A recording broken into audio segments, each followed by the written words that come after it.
Good. And there's this one. Yeah. Hang on, wait a minute. Yeah, it's two. What?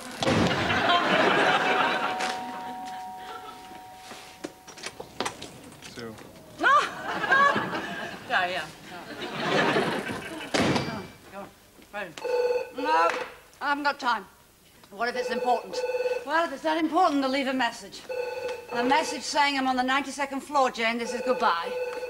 Jane, it's your mother. Jane, are you there? Jane, I know you're there. You're always there at this time, putting on your mascara badly. Okay, so you're not answering. It's nothing important. After all, it's only your mother. I'll catch you later, if I can still talk. If I can still breathe.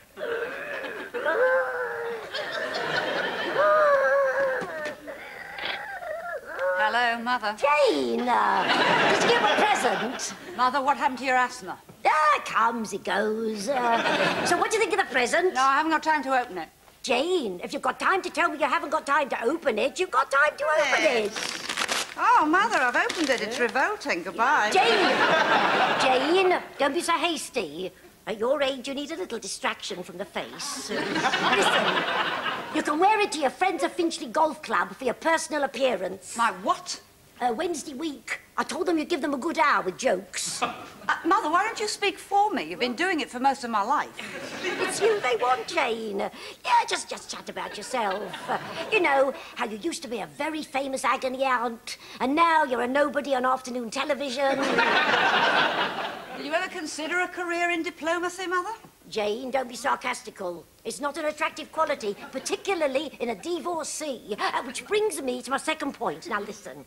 You speak well at the golf club, you wear that top, and you could end up with Toddy Schumann. Who? The man who invented low-salt salt beef. He's got a duplex in the Isle of Wight. I don't care if he's got a complex in Caracas. I'm not interested. Goodbye. Is it too late to get adopted? Aha, Teresa. Yes, your money's on the kitchen table, and, listen, don't bother with the ironing. Don't bother with the ironing. No, it's all right, but just could you please have a go at cleaning the kitchen cupboard? No. Huh? What about just giving the tins a wipe? No. What about just opening the doors and frightening them with a feather duster? I'm not here today. You look as if you're here. Yeah, I'm not. That's why I come round, to say I'm not here. Why aren't you here? Because I can't come. Why can't you come? Because I'm not here. You've come round to tell me you can't come. Yeah. No, Teresa, hang on. Call me Queen Fuddy of the Duddy people, if you like, but there's an old Western tradition that says you get paid when you've done the job, not before or instead of. Yeah, I know that, but that's why I'm not here today. See, it's my Terry. He does this mobile disco, right? Only it's only mobile because of Phil, because it's Phil's van. If he didn't use Phil's van, it wouldn't be a mobile disco, it'd just be a disco. Well, Terry done his disco up perfectly last night, right? And he needs Phil's van to get there, and then he has to pay Phil for the van. But Terry, being a thick scrog, has lost the money earned up perfectly, so he ain't got no money to give Phil. And if Phil don't get paid, he'll go mental. So I got the money to give Terry to pay Phil for the van for the disco, and that's why I'm not here today. I'll come Thursday. Bye! Well, I've got to leave the flat to get to the office, to earn the money, to pay the cleaner, for the tariff, for the disco, for Phil, for the bank. Get your lovely evening stick.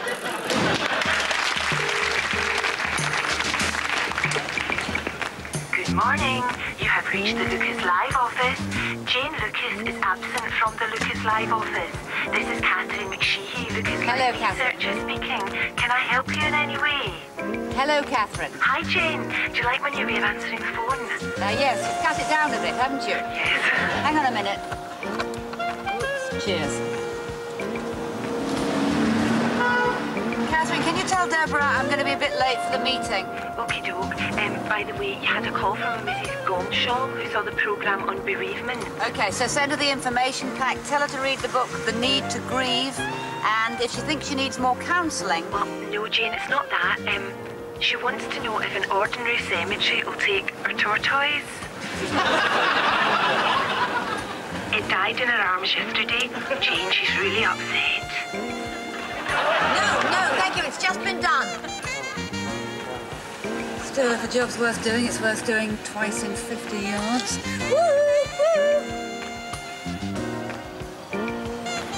Catherine, why don't you tell her to look for a pet cemetery or a spade if you can't find it.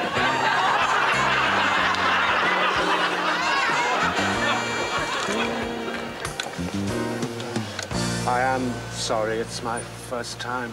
That's all right, I know what it's like. Mind you, when I think back to my first time, I'm not sure it actually came away in my hand. It's just the kind of thing we should be doing. It's important. It's controversial. It's an happening issue. Now, I'm absolutely sold on it for this week's show because, let's face it, anyone can be affected by witchcraft. We got our guest, Magical Mandy, thanks to Thaddeus. Super hair. And Jane can start by asking her, what's it like to be a full-time witch? Actually, Deborah, she's a dental nurse. She just does the occult evenings and weekends. Then Jane asks her about her life of hideous evil. But she's a white witch. She gives women herbs for cystitis. Catherine! Silence-vous! Thaddy, I like Magical Mandy, I do. But now I'm wondering if we need something a petit peu more witchy. We need curses, orgies, possessions, black masses, something our viewers can relate to. I mean, when Loretta Greco did a programme on witchcraft, she had an old biddy showing us her third nipple. Yeah, but, like, that's an American programme, isn't it, Deborah? And they make a lot of stuff up. Catherine, putty and sock don lap. Right, Deborah, listen, everybody. What do you think to this? Company director, successful, respectable, happily married, lovely home, 3 kids, cars, motorbikes, a yacht, loses his job. 1 year later, all he's got are 2 crumpled tissues, a toothbrush and a tomato. So now he stands at traffic lights cleaning windscreens. Oh, I know, it's terrible. But the thing is, Jane, you just got to be firm with him and tell him you don't want it done. Now, what we're doing on this week's show... No, this is this week's show. Forget it. How easy it is to become destitute. Right. That's D-E-S-T. People! Can I just lose-vous? Jane, I didn't want to make it difficult for you in front of everybody else, but I do have to say that you are in danger of getting what we call in the business a touch of the drab and drearies. Well, it's not exactly Noel's house party, is it? But it is supposed to be a serious programme about serious issues. Of course it's about serious issues, but even with serious issues, you can zhuzh it up a bit. I see, yes. We discuss how redundancy can lead to divorce, bankruptcy and despair, and then we get wet to do a little ditty about it. No, I think they'd be a bit expensive. No, what I was thinking, and in many, many ways this is very much the same sort of idea, the same area. Yeah. I thought this week we could do a programme on witchcraft. Friday at 5, Lucas Live. Jane and her guest tackle another pressing social issue. This week, women in pointy hats. Jane, what do you think the viewers want? What gets ratings? Some sad old has-been whinging on about how he's lost his job? I hardly think so. Sometimes you just don't seem to understand TV. Oh, I understand TV only too well. I understand that if I interviewed a monkey on a skateboard with a firework up its bottom, we'd probably double the ratings. That's not what Lucas Live is about. In spite of the fact that you're its producer, this is not a freak show. It's supposed to be a serious attempt to air people's problems. Do you think I'm not just as serious too? There are women out there with the power to curse. We've discovered a dental nurse who turns ordinary sane people into gibbering idiots. Can't you do it the other way round? Some people just won't be told. Come in. Hello, Jane. Joan Fairbright. Well, I'd hardly recognised you. What's happened to your Tom Jones wig?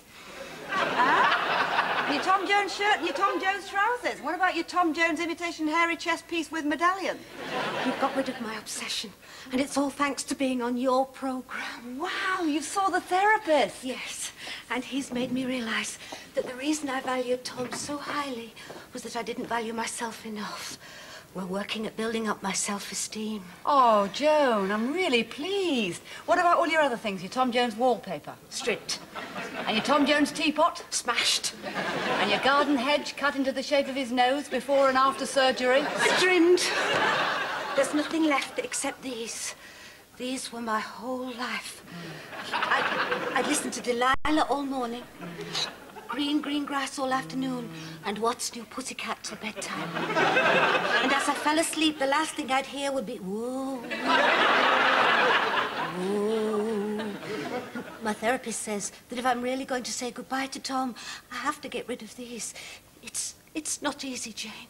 These were my whole life. No, I know it's not easy, Joan, but I think you can do it.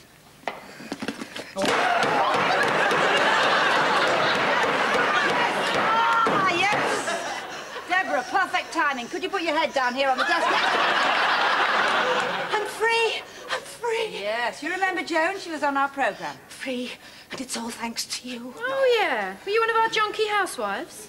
No, you were a lazy policewoman, weren't you? No, Joan was not one of our housewives on tranquilizers, nor was she one of the homophobics in the force. She was celebrity obsession. That's right. The bonkers Tom Jones mad woman. Cried a lot, didn't you? You were good value. Well done. Now, Jane, I've been thinking about your redundancy idea, and I think I can do something with it. But I do think we need to have some kind of positive angle on the subject. So why don't we look at career opportunities after redundancy, like, for example, I don't know, say, witchcraft?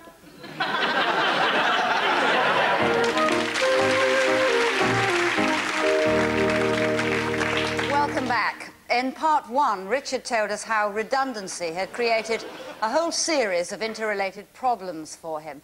And we had some strong and pretty controversial views from our studio audience on the subject. Richard. Aha. If you could start by solving just one of your problems, which would it be?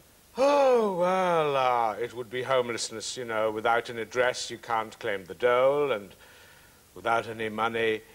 You can't have an address. Yeah. Boring, boring, boring. Who is interested? Come on, let's have a few tears or a couple of punches or something. I'm going to have a kip. Wake me up when it's over. At this point, I'd like to introduce my second guest this afternoon, Daniel Haynes. Daniel, as housing director for Richard's local borough, what can you do to help Richard and people like him? Well, of course, the first thing Richard must do is to apply for a place in one of our short-term hostels. Right, and that will give him somewhere to stay immediately. Not exactly, no. It'll take a couple of weeks after the application's been filed. Right, so what does he do in the meantime? I mean, do you put him in a bed and breakfast place? Or? Yes, in many cases that would be possible. And in other cases, what do you do? Cardboard box? Well, obviously there is a problem here. We're not aware. I mean, are you saying cardboard box? I'm not aware of the urgency of Richard's situation. But basically you are saying many cardboard people like Richard. box. If you just let me finish what I'm saying, Miss Lucas.